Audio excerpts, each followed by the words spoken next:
We're here today at the foot of the Humber Bridge. Nearby is Immingham. There's a company there that's making a real difference to people's lives.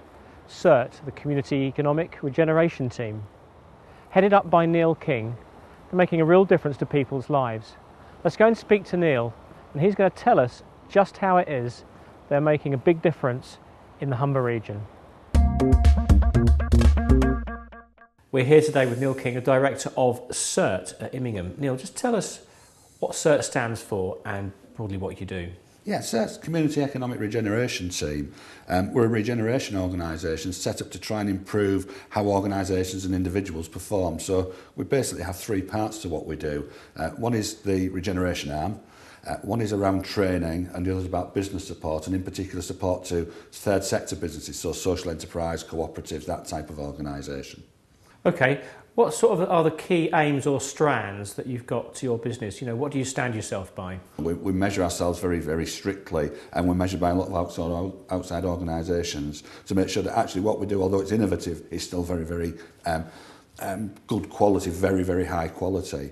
And the last thing is about being practical. We're very proud of the fact that we don't teach the theory of things, we actually show people how to do it. And I think certainly a lot of the public bodies we work with are very appreciative of the fact that whenever we work with them, they actually get what they need out of the other end rather than then having to go off and develop the ideas themselves, just having had the theory training. And we do a fairly significant amount of work now with the private sector, and that's really come about a little bit by accident, but that because of the professional approach we take. So, for example, we work with Blue Star Fibres.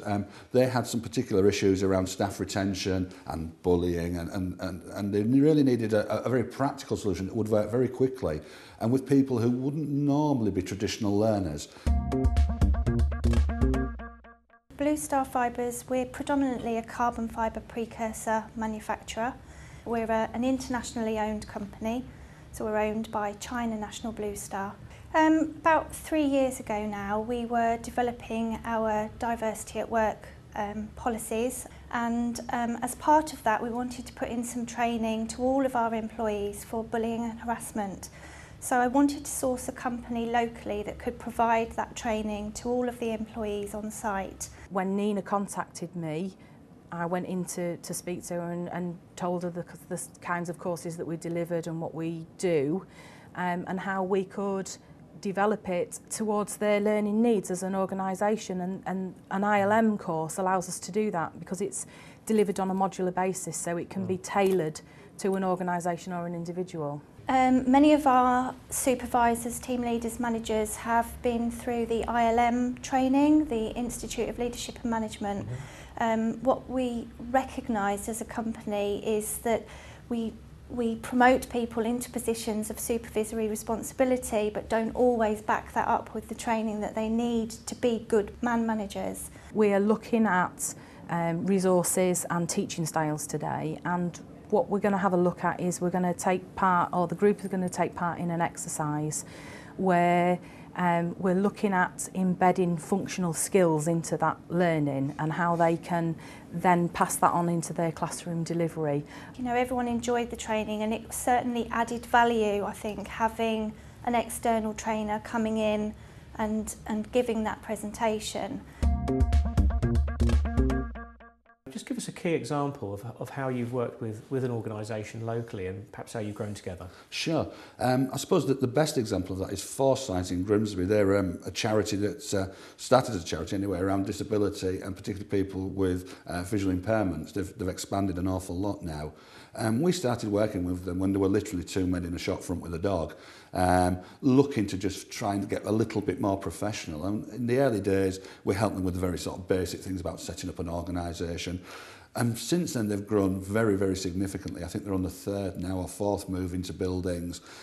They deliver public services for the council, very large turnover. And basically, our approach has always been to, I suppose, handhold them through that process. They've always been exceptionally good at what they do in terms of how they work with clients, but most of the staff didn't have any sort of business experience at all. I'm here today with Paul Sylvester. And Paul, just tell us who you are and what you do. My name's Paul Sylvester. I'm Chief Officer of a local charity called Foresight. We provide a service for disabled adults and disabled children. During the daytime we provide a day centre with learning, training, social and leisure activities for adults with all disabilities. We cover the full range, sensory learning and physical. And in the evenings and Saturdays we provide a youth club facility for disabled children. And that's in this building here in Newmarket Street in Grimsby. We'll just explain the surroundings really, because we're not in a derelict building, we're in somewhere that's actually undergoing a huge amount of refurbishment. And this is going to be a cafe area, but just talk us through some of the work you've done. When we moved into this building 3 years ago, it was actually an ex-catalogue shop, an ex-TV rental catalogue shop. So we refurbished 2 floors, really how we wanted it to suit our service users, and we thought that would be a great move and that would be enough. At the time we were accommodating probably 100 people a week. Now we're probably accommodating 300 adults a week and about 200 children. 18 months later we'd more or less outgrown the building we were in, and we were fortunate enough to gain funding from V&C to Trust to open up our roof space.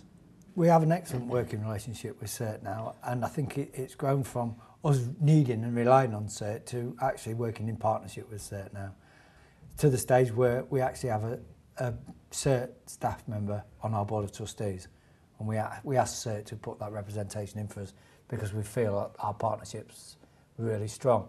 And I think we're both very much like-minded organisations. We do what we say we're going to do. If we say we're going to deliver something, we do it. And I think CERT have the same ethos. The government that we've got in at the moment, the key phrases that they're talking about now are things, businesses being sustainable, and that really is one of the watchwords. What's CERT's part in that sustainable enterprise? We're very keen in 2 areas really. One is making sure that the people we work with are capable of actually making themselves sustainable, and the other one is actually influencing the way resources are used. So the first thing we do, as an example, is Abdi Farah, for example, works with young people, and in particular trying to get them involved in what goes on in the local area and making things happen and change. In order to do that, we need to give them a context to work in. And so the idea is that Abdi will work with a group of people, it will show them how their particular community works. We'll then look at the key influences in there and how we can make a difference with those. So, for example, Abdi brought down somebody from the House of Parliament to talk about democracy, how it worked, the role of MPs, and how actually those young people that we're working with could make a difference by understanding how that system works. We then hope that they go on, having got the confidence to the first, is to move off and then actually do something themselves and create the sort of solutions to their own issues. Here we are today at Pitwood House in Scunthorpe, obviously the council chamber, the seat where all the power happens in the local area. And I'm with Abdi Farah. Abdi, just tell us what you do and why you're here. My role today is I'm the tutor for 15 young people based in the Scunthorpe area who are part of the Future Jobs programme. What the Future Jobs programme is it allows young people to have 6 months work placement in one of the third sector organisations based within this area. What we're doing today is we're covering local and central democracy. Okay, you've got these young people here today. How many did you say you've got? 15 in total. 15 young people here today. And what is it you're actually doing with them, and what's the purpose of your doing that with them today? What the purpose of today is an opportunity to meet some of the key decision makers. We've had chats from local councillors. This afternoon we're going to have a talk from someone from the Parliamentary Outreach Programme, and it's giving them an opportunity to find out how decisions are made, and more importantly, giving them the empowerment to be able to influence decisions. And I think that is one of the key factors of today. Basically, we're trying to get the word of Parliament out there and showing people that they can actually make a difference, regardless of whether they voted in the last general election. You know, that their MP is still there to work for them on their behalf. And we want to let people know that they can actually get involved and influence the work of Parliament, no matter where they are in the UK. Things like today is a perfect example of partnership working, where we've got people from North Lincolnshire Council coming in to give us talks, people from the the different political parties coming in and speaking to us, people from parliamentary outreach coming to speak to us. We try to involve as many people as possible, because that improves the experience for everybody.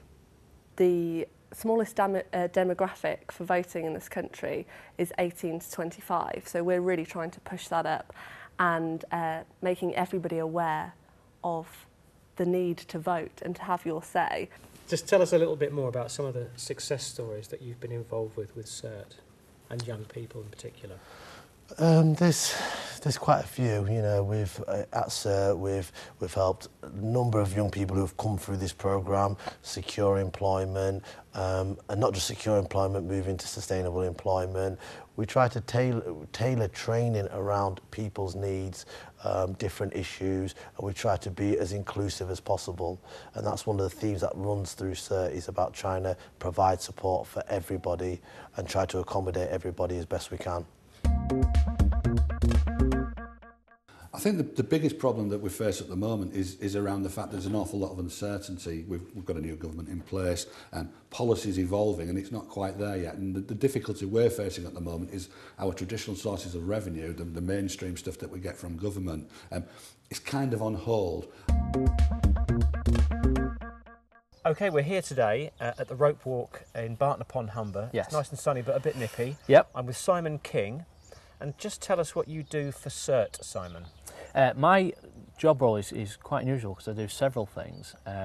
I work on a project called Money Matters Plus, which is about giving the voluntary sector kind of enhanced financial skills to take them into a kind of a new era and getting through a very nasty recession and giving them all the tools they need to be very strong and kind of independent. So I'm doing that, as well as kind of working a little bit on the Doing Biz project that we've got here today. This is a really interesting event because you've got a mixture of the public sector here today and the third sector, the voluntary sector. Yes. Just tell us about this project and what you've been doing to sort of like marry those two together and what the benefits are. Yeah, to the voluntary sector, going down the kind of procurement route and tendering for contracts is still a relatively new thing.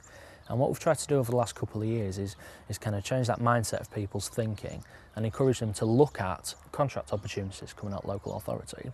The first big barrier was that no one in the public sector knew about anyone in the voluntary sector, and no one in the voluntary sector knew who to talk to in the public sector. So what we've tried to do is be kind of the middleman in between the two and encourage anyone coming out of local authority to understand what the third sector can do and what they can offer, and vice versa. So we've done lots of workshops on how the voluntary sector can go for contracts and looked at everything they need to be able to do that.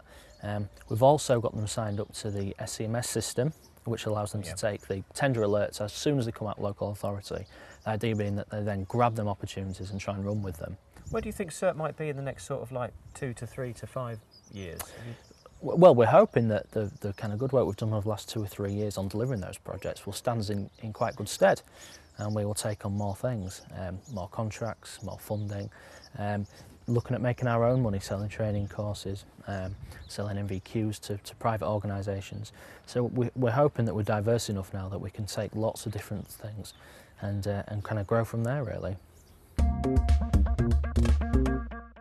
Tell me, you've obviously got a lot of passion and a lot of energy for your job. What really gets you out of bed in the morning? You know, what turns you on to what you do? I think it's because we work with an awful lot of people who are pretty severely disadvantaged. Actually watching them succeed is a real buzz. We do have presentation evenings where people who've been on courses with us, sometimes just unaccredited starter courses, get an award. And I'm always absolutely amazed how they react to that awards evening. People come dressed up, they come in the finery, they bring relatives with them. It's a real celebration event. And these are people who haven't actually had a chance to achieve very much in life. And I think just watching that sort of movement, watching people actually get on the ladder and start to progress is what keeps me going, certainly. It's amazing to see the influence that CERT has had on companies in the Humber region. Companies like Foresight, grown from just 2 people to the organisation that it is today, building sustainable futures in Grimsby. Looking at their professional outlook on training and how they've made a real difference to the workforce at Blue Star Fibres.